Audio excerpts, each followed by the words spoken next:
ಎಲ್ಲರಿಗೂ ನಮಸ್ಕಾರ. ನಾನು ನಿಮ್ಮ ಚೆನ್ನ. ಈ ಒಂದು ವಿಡಿಯೋದಲ್ಲಿ 7ನೇ ತರಗತಿ ಸಿರಿ ಕನ್ನಡ ಪ್ರಥಮ ಭಾಷಾ ಕನ್ನಡ ಪಠ್ಯಪುಸ್ತಕ ಇದು ಭಾಗ 1 ಪುಸ್ತಕ ಇದು. ಈ ಒಂದು ಭಾಗ 1 ಪುಸ್ತಕ ಪ್ರೀವಿಯಸ್ ಕ್ಲಾಸ್ ನಾನು ತಿಳಿಸಿದ್ದೀನಿ. ಯಾವುದ್ರ ಬಗ್ಗೆ ತಿಳಿಸಿದ್ದೀನಿ ಅಂದ್ರೆ ಪುಟ್ಟಜ್ಜಿ ಕತೆ ಹೇಳು ಈ ಒಂದು ಅಧ್ಯಾಯದಲ್ಲಿರ್ತಕ್ಕಂತಹ ಅಭ್ಯಾಸದ ಬಗ್ಗೆ ತಿಳಿಸಿದ್ದೀನಿ.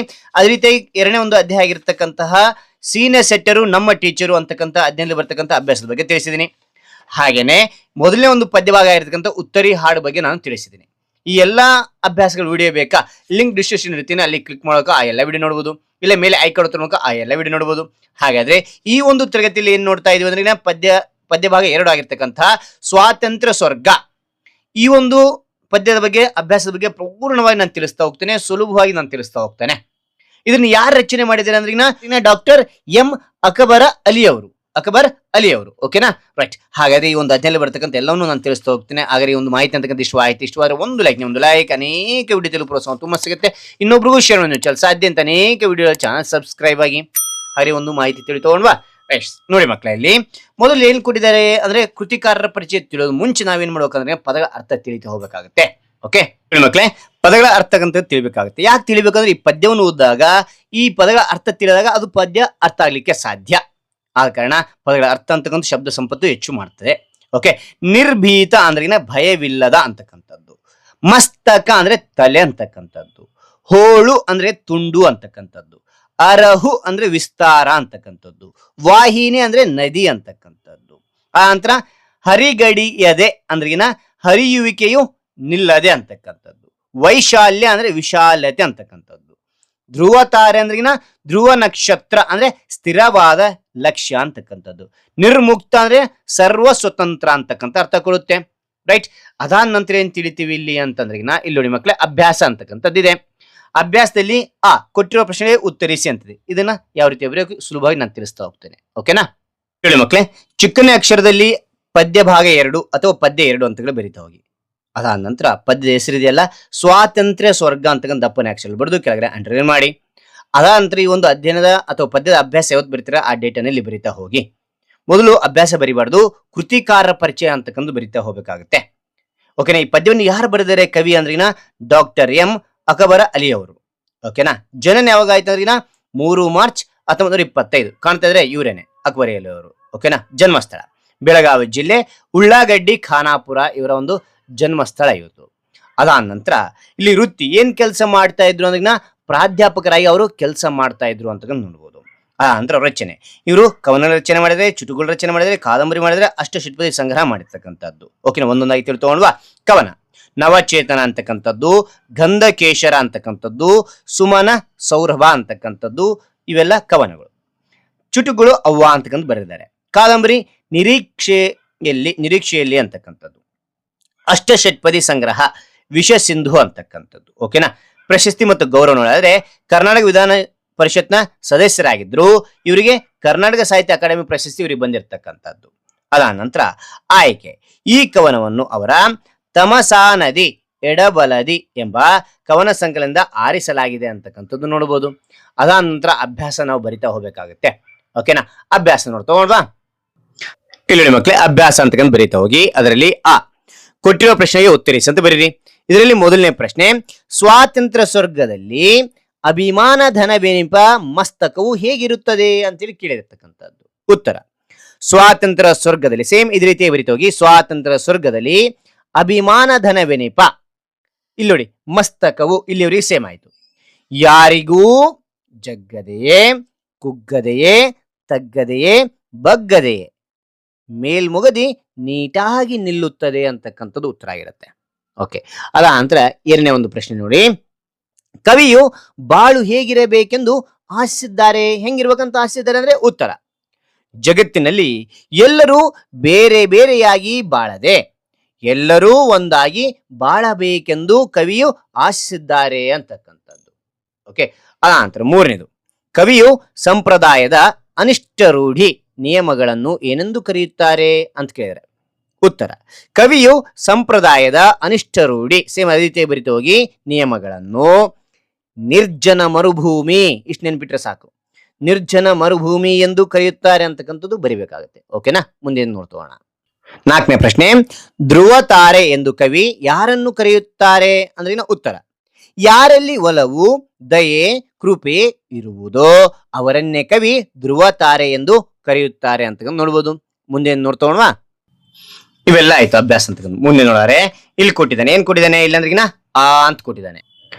ಆ ಕೆಳಗಿನ ಪದಗಳಿಗೆ ಪದ್ಯದಲ್ಲಿರುವ ಸಮಾನಾರ್ಥಕ ಪದಗಳನ್ನು ಬರೆಯಿರಿ. ಇದು ಬರ್ದು ತೋರಿಸ್ತೇನೆ. ಅದೇ ರೀತಿಯಾಗಿ ಈ ಪದಗಳನ್ನು ಬಳಸಿ ಸ್ವಂತ ವಾಕ್ಯ ರಚಿಸಿ. ಈ ಎರಡನ್ನು ಬರ್ದು ತೋರಿಸ್ತೇನೆ. ಓಕೆನಾ.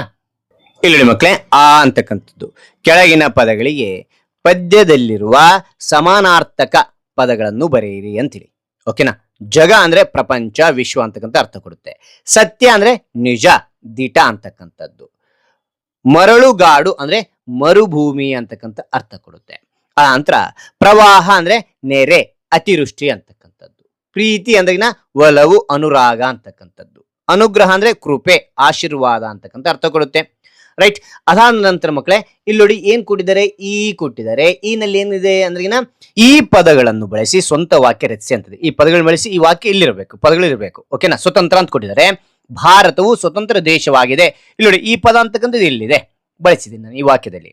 ವಿಶಾಲ ಅಂತಕ್ಕಂಥದ್ದು, ನಮ್ಮ ಶಾಲೆಯ ಮೈದಾನ ವಿಶಾಲವಾಗಿದೆ. ನೋಡಿ ಈ ವಿಶಾಲ ಅಂತಕ್ಕಂಥ ಪದ ಇಲ್ಲಿ ಬಳಸಿದ್ದೇನೆ ಸ್ವಂತ ವಾಕ್ಯದಲ್ಲಿ. ಓಕೆನಾ. ನವೀನ ಅಂತಕ್ಕಂಥದ್ದು, ಈ ನವೀನ ಅಂದ್ರಿಗಿನ ನವೀನ ತಂತ್ರಜ್ಞಾನದಿಂದ ಕೆಲಸಗಳು ಸುಲಭವಾಗುತ್ತಿವೆ. ಈ ಒಂದು ಪದವನ್ನು ಇಲ್ಲಿ ಬಳಸಿದ್ದೀನಿ ನೋಡಿ ಈ ವಾಕ್ಯದಲ್ಲಿ.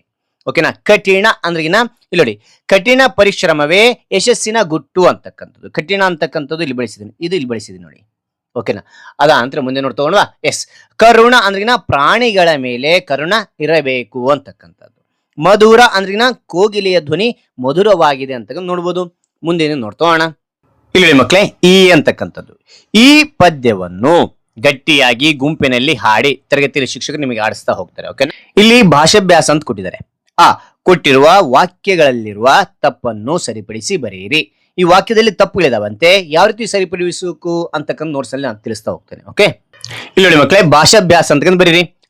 ಕೊಟ್ಟಿರುವ ವಾಕ್ಯದಲ್ಲಿರುವ ತಪ್ಪುಗಳನ್ನು ಸರಿಪಡಿಸಿ ಬರೀರಿ ಅಂತ ಬರೀರಿ. ಮೊದಲನೇದು ಕೊಟ್ಟಿದ್ದಾರೆ, ಏನ್ ಕೊಟ್ಟಿದ್ದಾರೆ ಅಂದಾಗ ಅಕ್ಕಿ ಹಕ್ಕಿಯನ್ನು ತಿನ್ನುತ್ತಿದೆ ಅಂತಕ್ಕಂಥದ್ದು. ಇಲ್ಲಿ ನೋಡಿ ಅಕ್ಕಿ ಅಂದ್ರೆ ತಪ್ಪಾಗುತ್ತೆ. ಇದು ಹ ಅಂತಕ್ಕಂಥದ್ದು ಹಕ್ಕಿ, ಅಂದ್ರೆ ಅಕ್ಕಿಯನ್ನು. ಓಕೆನಾ. ಅಕ್ಕಿ ಬರಕ್ಕೆ ನಾವು ತಿನ್ನೋದು ಅಕ್ಕಿ ಯಾವುದಿಲ್ಲೋ ಅದು. ಓಕೆನಾ. ಹಕ್ಕಿ ಅಂದ್ರೆ ಪಕ್ಷಿ ಅಂತಕ್ಕಂಥದ್ದು. ಹಕ್ಕಿ ಅಕ್ಕಿಯನ್ನು ತಿನ್ನುತ್ತಿದೆ ಅಂತಕ್ಕಂಥ ಈ ರೀತಿಯಾಗಿ ಬರೆದಾಗ ಈ ಅಕ್ಷರ ಈ ರೀತಿಯಾಗಿ ಬರೆಯಬೇಕು, ಈ ಅಕ್ಷರ ಈ ರೀತಿಯಾಗಿ ಬರೆದ್ರೆ ಅದು ಸರಿಯಾಗುತ್ತೆ. ಓಕೆನಾ. ಅಂತ ಅನ್ನ ಅಣ್ಣವನ್ನು ತಿನ್ನುತ್ತಾನೆ ಅಂತಕ್ಕಂಥದ್ದು. ಅನ್ನ ಅಂತ ಕರಿತೀವೋ ಅಥವಾ ಅಣ್ಣ ಅಂತ ಕರಿತೀವೋ? ಎಸ್, ಅಣ್ಣ ಅಂತಕ್ಕಂಥದ್ದು ಬರೆಯಬೇಕಾಗುತ್ತೆ. ಅನ್ನವನ್ನು ಅಂದ್ರೆ ಅಣ್ಣ ಇದಲ್ಲ, ಇಲ್ಲಿ ಬರೆಯಬೇಕಾಗುತ್ತೆ. ತದನ ಅನ್ನವನ್ನು ತಿನ್ನುತ್ತಾನೆ ಅಂತಕ್ಕಂಥ ಬರಿಬೇಕಾಗುತ್ತೆ, ಆಗ ಸರಿ ಆಗುತ್ತೆ. ಓಕೆ. ಅದ ನಂತರ ಇಲ್ಲಿ ಮೂರನೇ ನೋಡಿ ಮಕ್ಕಳೇ, ಬಾಳೆಯ ಹಣ್ಣನ್ನು ಬಾಳೆಯು ತಿಂದಳು. ಇಲ್ಲಿ ನೋಡಿ ಬಾಳೆಯ ಅಲ್ಲ, ಅದು ಬಾಳೆಯ ಳೆ ಬರ್ದಾಗ ಕರೆಕ್ಟ್ ಆಗುತ್ತೆ. ಬಾಳೆಯ ಹಣ್ಣನ್ನು ಬಾಳೆಯು ಅಂದ್ರೆ ಯುವ ಹುಡುಗಿ ಅಂತಕ್ಕಂಥದ್ದು, ಬಾಲ್ಯ ಅಂದ್ರೆ ಹುಡುಗಿ ಅಂತಕ್ಕಂಥದ್ದು, ತಿಂದಳು ಅಂತಕ್ಕಂಥದ್ದಾಗುತ್ತೆ.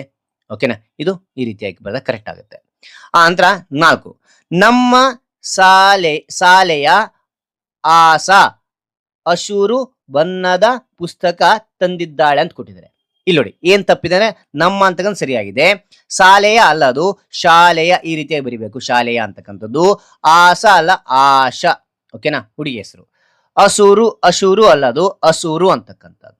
ಬಣ್ಣದ ಅಲ್ಲದು ಬಣ್ಣದ ಅಂತಕ್ಕಂಥದ್ದು. ಪುಸ್ತಕ ತಂದಿದ್ದಾಳೆ, ಹಾಗಾಗುತ್ತೆ ನಮ್ಮ ಶಾಲೆಯ ಆಶಾ ಹಸೂರು ಬಣ್ಣದ ಪುಸ್ತಕ ತಂದಿದ್ದಾಳೆ ಅಂತಕ್ಕಂಥ ಸರಿಯಾಗುತ್ತೆ. ಓಕೆ. ಹೇಳಿ ಮಕ್ಕಳೇ, ಇದಾದ ಭಾಷಾಭ್ಯಾಸ ಆದ ನಂತರ ಇಲ್ಲಿ ಚಟುವಟಿಕೆ ಕೊಟ್ಟಿದ್ದಾರೆ. ನಿಮ್ಮ ಶಾಲೆಯಲ್ಲಿ ಕಳೆದ ವರ್ಷ ಸ್ವಾತಂತ್ರ್ಯ ದಿನಾಚರಣೆಯನ್ನು ಹೇಗೆ ಮಾಡಿದ್ದೀರಿ ಎಂದು ನಿಮ್ಮದೇ ಮಾತುಗಳಲ್ಲಿ ಬರೆಯಿರಿ. ಇದು ನೋಡ್ತೋಣ. ಓಕೆ, ಚಿಕ್ಕದಾಗಿ ತಿಳಿಸ್ತಾ ಹೋಗ್ತಾರೆ. ಇಲ್ಲಿ ನೋಡಿ ಮಕ್ಕಳೇ, ಚಟುವಟಿಕೆ ಅಂತ ಬರೀರಿ. ಅದೇ ಸೇಮ್ ವಾಕ್ಯಲ್ಲಿ ಬರಿತಾ ಹೋಗಿ ಇಲ್ಲಿ ಯಾವ ರೀತಿ ಅಂತ ಅಲ್ಲಿ ತಿಳಿಸ್ತಾ ಹೋಗ್ತೇನೆ.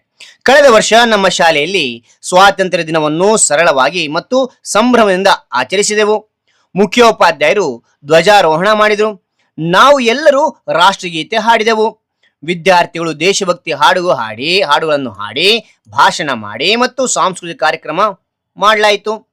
ಕೊನೆಯಲ್ಲಿ ಎಲ್ಲರಿಗೂ ಸಿಹಿ ಹಂಚಿ ಕಾರ್ಯಕ್ರಮ ಮುಗಿಸಲಾಯಿತು ಅಂತಕ್ಕಂಥದ್ದು ಇಲ್ಲಿ ನೋಡ್ಬೋದು. Okay, right. ಈ ರೀತಿಯಾಗಿ ಬರೆದೇನೆ, ನಿಮ್ಮ ರೀತಿಯಲ್ಲಿ ಬರಿತಾ ಹೋಗ್ಬೋದು. ಅರೆ ಮುಂದೇನೆ ನೋಡ್ತೋಣ. ನಿಮ್ಮ ತರಗತಿಯಲ್ಲಿ ಶಿಕ್ಷಕರು ವ್ಯಾಕರಣ ಮಾಹಿತಿ ವಚನದ ಬಗ್ಗೆ ನಿಮಗೆ ತಿಳಿಸ್ತಾ ಹೋಗ್ತಾರೆ. ಇಲ್ಲಿ ಅಭ್ಯಾಸ ಏನಿದೆ ಅದಕ್ಕೆ ಪ್ರಮುಖವಾಗಿ ನಾನು ತಿಳಿಸ್ತಾ ಹೋಗ್ತೇನೆ. Okay, right. ಇಲ್ಲಿ ಅಭ್ಯಾಸ ಇದೆ, ಅಭ್ಯಾಸದ ಬಗ್ಗೆ ತಿಳ್ಕೊಳ್ಳೋಣ. ಇಲ್ಲಿ ನೋಡಿ ಮಕ್ಕಳೇ, ಅಭ್ಯಾಸ ಅಂತಕ್ಕಂಥದ್ದು ಮುಂದೆ ನೀಡಿರುವ ವಾಕ್ಯಗಳಲ್ಲಿ ಖಾಲಿ ಬಿಟ್ಟಿರುವ ಸ್ಥಳದಲ್ಲಿ ಆವರಣದಲ್ಲಿ ನೀಡಿರುವ ಪದಗಳ ಬಹುವಚನ ರೂಪ ಬರೆಯಿರಿ. ಇಲ್ಲಿ ಆವರಣದಲ್ಲಿ ಏಕವಚನದ ಕೊಟ್ಟಿದ್ದಾರೆ, ಬಹುವಚನ ಮಾಡಿ ಬರಿಬೇಕು. ತಿಳಿಸ್ತಾ ಹೋಗ್ತೀನಿ ನೋಡಿ ಮಕ್ಕಳೇ. ಮೊದಲನೇದು, ನಮ್ಮ ಮನೆಯಲ್ಲಿ 8 ಏನಿದಾವೆ ಬಹುವಚನ. ದನ ಇದ್ದಿದ್ದೇನಾಗುತ್ತೆ, ದನಗಳು ಅಂತಕ್ಕಂಥ, ದನಗಳು ಅಂತಕ್ಕಂಥದ್ದಾಗುತ್ತೆ. ದನಗಳು ಇದೆ ಅಂತಿದೆ, ಅದನ್ನು ಬಹುವಚನ ಮಾಡಿದಾಗ ಇವೆ ಅಂತಕ್ಕಂಥದ್ದು. ಓಕೆನಾ. ನಮ್ಮ ಮನೆಯಲ್ಲಿ 8 ದನಗಳು ಇವೆ ಅಂತಕ್ಕಂಥದ್ದು. ಎರಡನೇದು, ನಮ್ಮ ತರಗತಿಯಲ್ಲಿ 60 ಹುಡುಗ ಅಂತಿದೆ, ಹುಡುಗರು ಬರಿಬೇಕು ಬಹುವಚನ. ಹುಡುಗರು ಇದ್ದಾನೆ ಅಂತ ಐತೆ, ಬಹುವಚನ ಮಾಡ್ರಿ, ಏನಾಗುತ್ತೆ, ಇದ್ದಾರೆ ಅಂತಕ್ಕಂಥದ್ದಾಗುತ್ತೆ. ಓಕೆ. ಅಂತ ಮೂರನೇದು, 6ನೆಯ ತರಗತಿಯಲ್ಲಿ 20 ಹುಡುಗಿ ಅಂತಿದೆ, ಅದನ್ನೇನು ಬಹುವಚನ ಮಾಡಿ, ಏನಾಗುತ್ತೆ, ಹುಡುಗಿಯರು, ಹುಡುಗಿಯರು ಅಂತಾಗುತ್ತೆ. ಇದ್ದಾಳೆ ಅಂತಿದೆ, ಅವಾಗ ಬಹುವಚನ ಮಾಡಿದ್ರೆ ಇದ್ದಾರೆ. ಈ ರೀತಿಯಾಗಿ ಮಾಡ್ತಾ ಹೋಗಿ. ಓಕೆನಾ. 6ನೇ ತರಗತಿಯಲ್ಲಿ 20 ಹುಡುಗಿಯರು ಇದ್ದಾರೆ ಅಂತಕ್ಕಂಥ ಸರಿಯಾಗುತ್ತೆ. ರೈಟ್.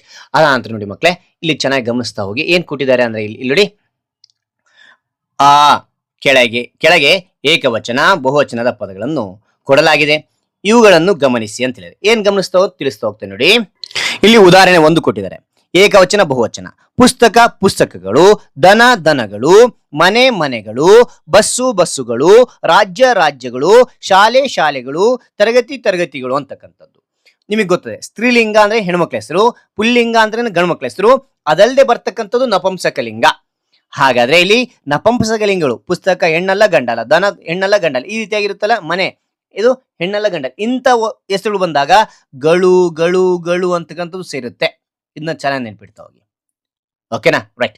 ಇಲ್ಲಿ ಉದಾಹರಣೆ 2 ಕೊಟ್ಟಿದ್ದಾನೆ. ಏನ್ ಕೊಟ್ಟಿದ್ದಾನೆ ನನಗಿನ, ಯುವಕ ಇದ್ದಿದ್ರು ಯುವಕರು, ಮುದುಕ ಮುದಕರು, ಆಟಗಾರ ಆಟಗಾರರು, ಚಾಲಕಿ ಚಾಲಕಿಯರು, ಬಾಲಕಿ ಬಾಲಕಿಯರು, ಶಾಸಕಿ ಶಾಸಕಿಯರು, ಬಾಲಕ ಬಾಲಕರು ಅಂತಕ್ಕಂಥದ್ದು. ನೋಡಿ, ಇಲ್ಲಿ ಪುಲ್ಲಿಂಗ ಗಂಡ್ಮಕ್ಳ ಹೆಸರು ಬಂದ್ರೆ, ಗಂಡ್ಮಕ್ಳ ಸಂಬಂಧಿಸಿದ ಹೆಸರು ಬಂದ್ರೆ, ಸ್ತ್ರೀಲಿಂಗ ಸಂಬಂಧಿಸಿದ ಹೆಸರುಗಳು ಬಂದ್ರೆ ಏನಾಗುತ್ತೆ ಅಂದ್ರೆಗಿನ ಇಲ್ಲಿ ಕರು ಕರೂರು ಅರು ಅಂತಕ್ಕಂಥದ್ದು, ಅರು ಅಂತಕ್ಕಂಥದ್ದು ಸೇರ್ತಾ ಹೋಗುತ್ತೆ. ಓಕೆ. ಅದ ನಂತರ ಇಲ್ಲಿ 3ನೇ ಉದಾಹರಣೆ ನೋಡಿ ಮಕ್ಕಳೇ. 3ನೇ ಉದಾಹರಣೆ ಏನಿದೆ ಅಂದ್ರೆಗಿನ ಇಲ್ಲಿ ಏಕವಚನ ಬಹುವಚನ ಅಂತಕ್ಕಂಥ. ಅಕ್ಕ ಅಕ್ಕಂದಿರು, ತಾಯಿ ತಾಯಂದಿರು, ಚಿಕ್ಕಪ್ಪ ಚಿಕ್ಕಪ್ಪಂದಿರು, ದೊಡ್ಡಪ್ಪ ದೊಡ್ಡಪ್ಪಂದಿರು, ತಂಗಿ ತಂಗಿಯಂದಿರು. ಇಲ್ಲೇನಂದ್ರೆಗಿನ ಸಂಬಂಧಕ್ಕೆ ಸಂಬಂಧಪಟ್ಟಂತೆ ನಮ್ಮ ಸಂಬಂಧದ ಒಂದು ಪದಗಳು ಬರ್ತಾವಲ್ಲ, ಅವಕ್ಕೆ ನಾ ಏನಂದ್ರೆ ಇಲ್ಲೇನ್ ಬರುತ್ತೆ ಕೊನೆಗೆ ಅಂದಿರು ಅಂದಿರು ಅಂದಿರು ಅಂತಕ್ಕಂಥದ್ದು ಸೇರ್ತಾ ಹೋಗುತ್ತೆ. ರೈಟ್. ಇಷ್ಟು ನೆನ್ಪಿಡ್ತಾ ಹೋಗಿ. ಮುಂದೆ ಅಭ್ಯಾಸ ಕೊಡಿದ್ರೆ ಅವನ್ನು ಕೂಡ ನಾವು ಪ್ರಾಕ್ಟೀಸ್ ಮಾಡ್ತಾ ಹೋಗೋಣ. ಇಲ್ಲಿ ನೋಡಿ ಮಕ್ಕಳೇ, ಅಭ್ಯಾಸ 1, ಏಕವಚನ ಬಹುವಚನ. ಜಿಲ್ಲೆ ಅಂತಕ್ಕಂಥದ್ದು ಪುಲ್ಲಿಂಗ ಅಲ್ಲ, ಸ್ತ್ರೀಲಿಂಗ ಅಲ್ಲ, ಹೆಣ್ಮಕ್ಳ ಹೆಸರಲ್ಲ ಗಂಡ್ಮಕ್ಳ ಹೆಸರು. ಅವಾಗ ಏನಾಗುತ್ತೆ, ಗಳು ಸೇರಿಸ್ಬೇಕು ಅಷ್ಟೇ. ಇಲ್ಲಿ ಏನಾಗುತ್ತೆ, ಜಿಲ್ಲೆಗಳು ಅಂತಕ್ಕಂಥದ್ದು. ಅದೇ ರೀತಿ ಕೆಳ ತೋರಿಸೋಗಿನೇ ಊರು ಊರುಗಳು, ಕೊಠಡಿ ಕೊಠಡಿಗಳು, ನಾಯಿ ನಾಯಿಗಳು ಅಂತಕ್ಕಂಥದ್ದು. ಓಕೆ. ಇಲ್ಲಿ ನೋಡಿ, ಹಕ್ಕಿ ಹಕ್ಕಿಗಳು, ಹಕ್ಕಿಗಳು ಪುಲ್ಲಿಂಗ ಅಲ್ಲ, ಸ್ತ್ರೀಲಿಂಗ ಅಲ್ಲ ಇದು. ಓಕೆನಾ. ರೈಟ್. ಅಂತ ನದಿ ನದಿಗಳು, ಬೆಟ್ಟ ಬೆಟ್ಟಗಳು, ಗುಡ್ಡ ಗುಡ್ಡಗಳು ಅಂತಕ್ಕಂಥದ್ದಾಗುತ್ತೆ. ಅದಾದ ನಂತರ ಇಲ್ಲಿ ಅಭ್ಯಾಸ 2 ಕೊಟ್ಟಿದ್ದಾನೆ ನೋಡಿ. ಇಲ್ಲಿ ಅಣ್ಣಿದೆಲ್ಲ ಸಂಬಂಧಕ್ಕೆ ಸಂಬಂಧಪಟ್ಟಿರ್ತಕ್ಕಂಥ. ಅಣ್ಣ ಅಂತಿತ್ತಂದ್ರೆ ಎಸ್ ಅಂದಿರು ಅಂತ ಸೇರ್ಬೇಕು. ಅಣ್ಣ ಅಣ್ಣಂದಿರು ಸೇಮ್ ಅದೇ ರೀತಿ ಸೇರ್ತಾ ಹೋಗುತ್ತೆ ನೋಡಿ. ಚಿಕ್ಕಮ್ಮ ಚಿಕ್ಕಮ್ಮಂದಿರು, ದೊಡ್ಡಮ್ಮ ದೊಡ್ಡಮ್ಮಂದಿರು, ಅತ್ತೆ ಅತ್ತೆಯಂದಿರು, ತಮ್ಮ ತಮ್ಮಂದಿರು, ಭಾವ ಭಾವಂದಿರು ಅಂತಕ್ಕಂಥದ್ದು ಇಲ್ಲಿ ನೋಡ್ತಾ ಹೋಗ್ತೇವೆ. ರೈಟ್. ಅದಾದ ನಂತರ ಈ ಒಂದು ಪದ್ಯ ಡೌಟ್ ಇದೆಯಾ, ಡೌಟ್ ಇದ್ದಲ್ಲಿ ಕಾಮೆಂಟ್ ಮಾಡಿ, ಅದಕ್ಕೆ ನಾನು ರಿಪ್ಲೈ ಕೊಡ್ತೇನೆ. ಓಕೆನಾ. ರೈಟ್. ಹಾಗಾದ್ರೆ ಈ ಎಲ್ಲ ವಿವರಣೆ ಅಂತಕ್ಕಂಥ ಇಷ್ಟವಾಗಿದ್ರೆ ಒಂದು ಲೈಕ್, ಅನೇಕ ವಿಡಿಯೋ ಪ್ರೋತ್ಸಾಹ ತುಂಬಾ ಸಿಗುತ್ತೆ. ಇನ್ನೊಬ್ರು ಶೇರ್ ಮಾಡಿ ಸಾಧ್ಯ. ಇಂಥ ಅನೇಕ ವಿಡಿಯೋಗಳ ಚಾನಲ್ ಸಬ್ಸ್ಕ್ರೈಬ್ ಆಗಿ. ಮತ್ತೊಂದು ಹೊಸ ವಿಷಯದೊಂದಿಗೆ ಮತ್ತೊಂದು ಹೊಸ ವಿಡಿಯೋದಿಂದ ಭೇಟಿಯಾಗೋಣ. Thank you for watching. Bye bye ಮಕ್ಕಳೇ.